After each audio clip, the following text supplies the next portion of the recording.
Day 4, I'm hooking up fuel trailer, take fuel and def to the combine. Dad has got all the trucks out there. We got the one from the corn plot with the partial load of corn. Probably haul that in, drop that off. One truck's loaded with beans, I think. Yeah, at least partially loaded. So shuffle some trucks around, get combine fueled up, checked out while the dew is burning off once again, and we'll get started as soon as it's dry. Fuel and def going in, fuel trailer going there. Pretty nice setup for us.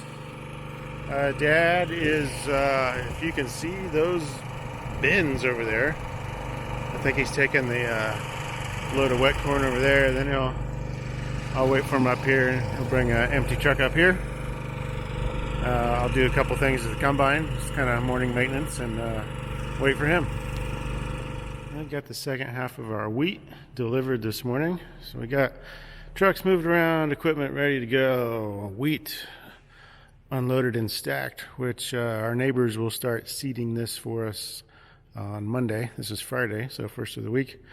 They'll get to it, and it's already after 11 o'clock. It's 11:30, so go home, grab a sandwich. By the time I get to the field, beans ought to be dry enough to cut.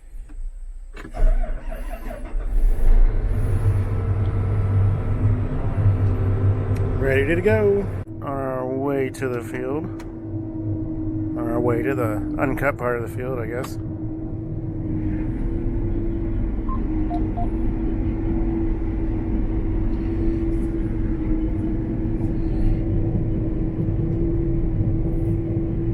About the same time as yesterday. It's just after 12:30. It's about 12:45. Should be good to go.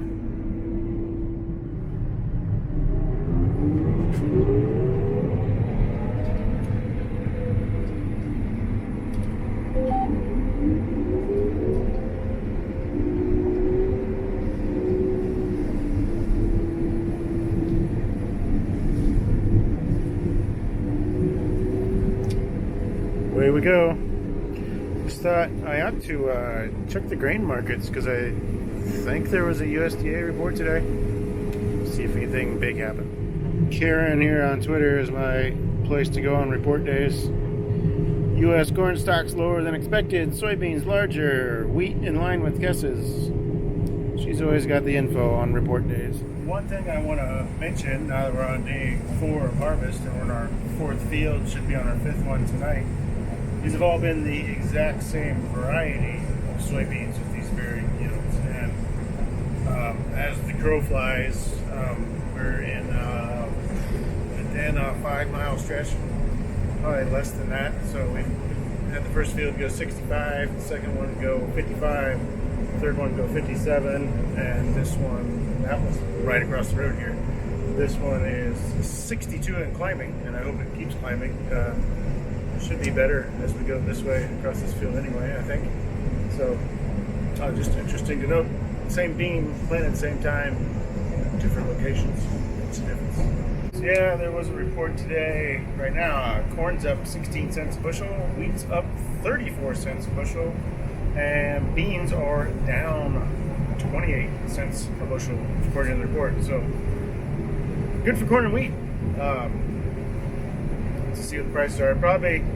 I guess they probably hold those levels the last couple hours. The market's open today. It's Friday. Keep a yield history on a Google spreadsheet of all our fields and the overall whole farm. So I usually pull up the fields when I'm in them. This one's had kind of a rough go. Really should be better, but if I go back to when I started farming, 2009, in 09, I think that year was kind of wet. 56.7 an acre. 2012, the big nationwide drought, only 37 bushels an acre. I think that ended up being our whole farm average too, 37. 2015, 63.5, pretty good. That was actually a wet year. 2017 was a wet year, 64.7. 2019, they were a little off, 58.5. So that long-term average, including the drought, is 56 bushels an acre, and just about done with the field, and it's gonna make like 67. So pretty good. Happy with that. AirPods are in. Time to listen to a book. So, about to start Lord of the Rings, The Two Towers. When I went to Iowa last month, it's about a 7-8 hour drive to get out there one way. So, listened to most of the Fellowship of the Ring going there and back. Now, finished that up, driving around locally. So, now I got a good few hours here in the Combine. I probably won't be getting out, so get a good chunk of the Two Towers knocked out. Then I'll get into the Return of the King. Get the whole trilogy in before Harvest is over. Read The Hobbit last year, so have it all covered before too long.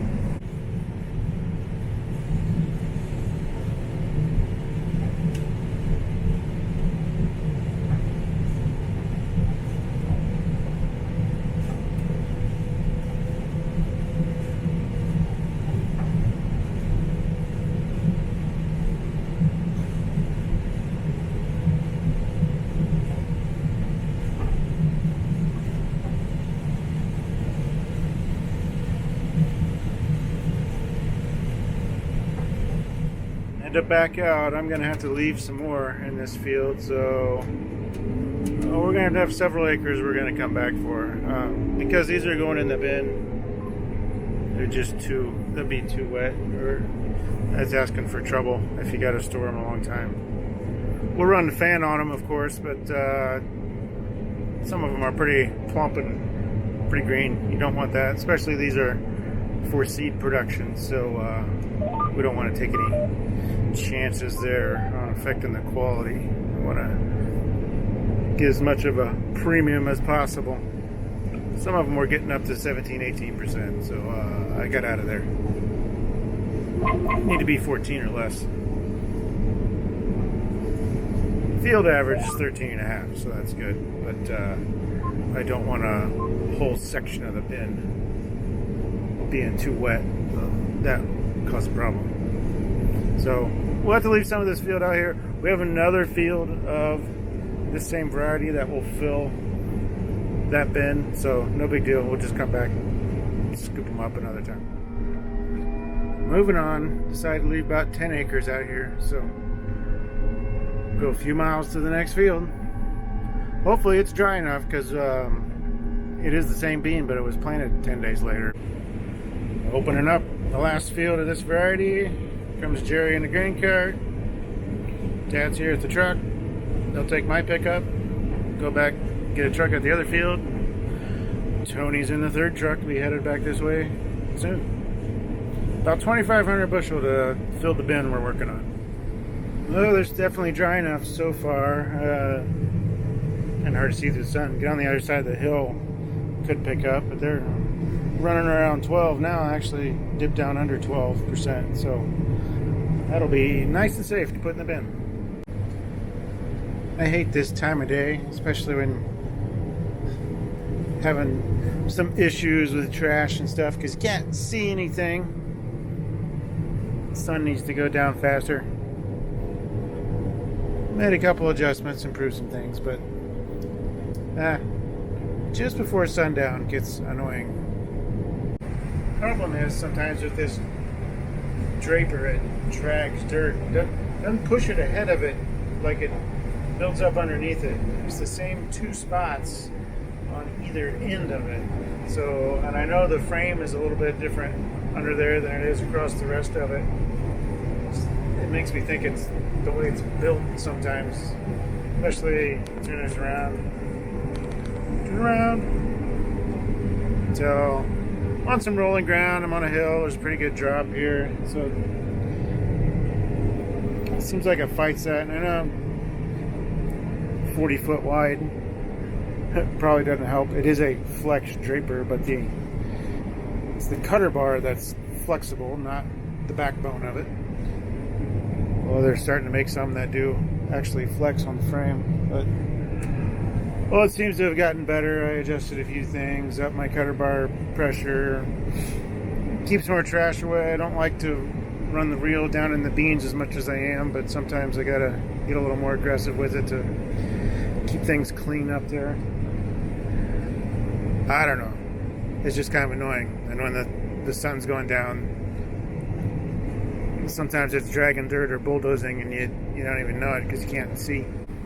It's another combine coming right at me. Looks a lot like my combine. I just had to get out because it pulled so much dirt up it plugged the draper belt from underneath, which happens. So it just gets big piles of crap under there. Okay, this last 8 acres of this 42 acres should be the best in the field. Usually is the best part of this field. So it's running 58 average now. So see what it bumps up by the time we get to the end. I'm on my last partial pass. Field is going to end up at 58.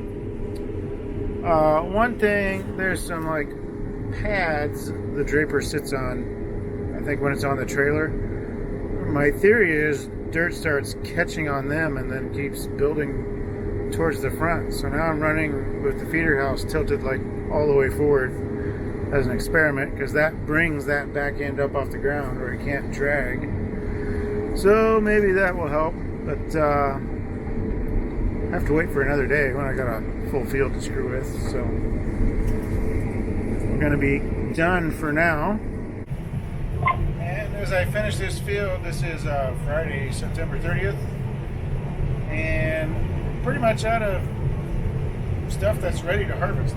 So that's going to work perfect because we got another final cross-country meet 2 hours away from home tomorrow.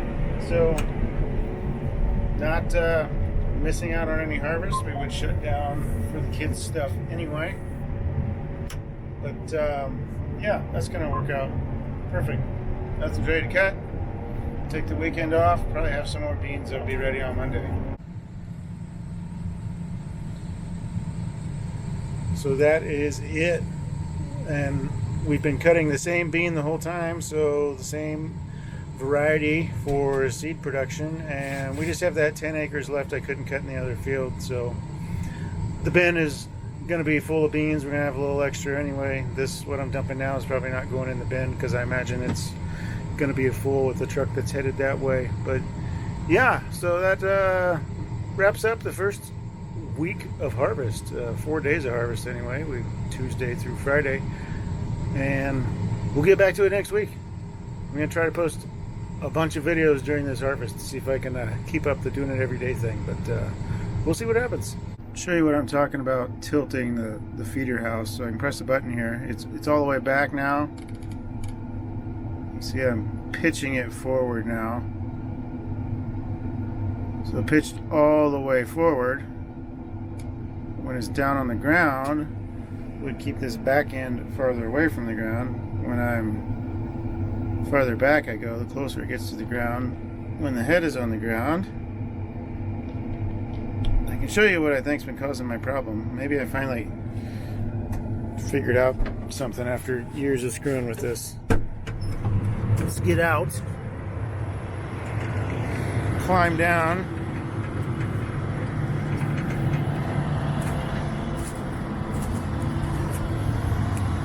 See this pad right here starts to catch dirt in front of it, and then it just keeps building up and up and up till it gets to the front. See, there's several of these across, but this one on both sides is the main culprit. So if I roll the head, the feeder house forward, that gets this off the ground, but that's also more aggressive on the cutter bar, so I'm probably gonna break more guards and sections. But I don't know. We get back in the field next week after this weekend. I'll screw with it some more.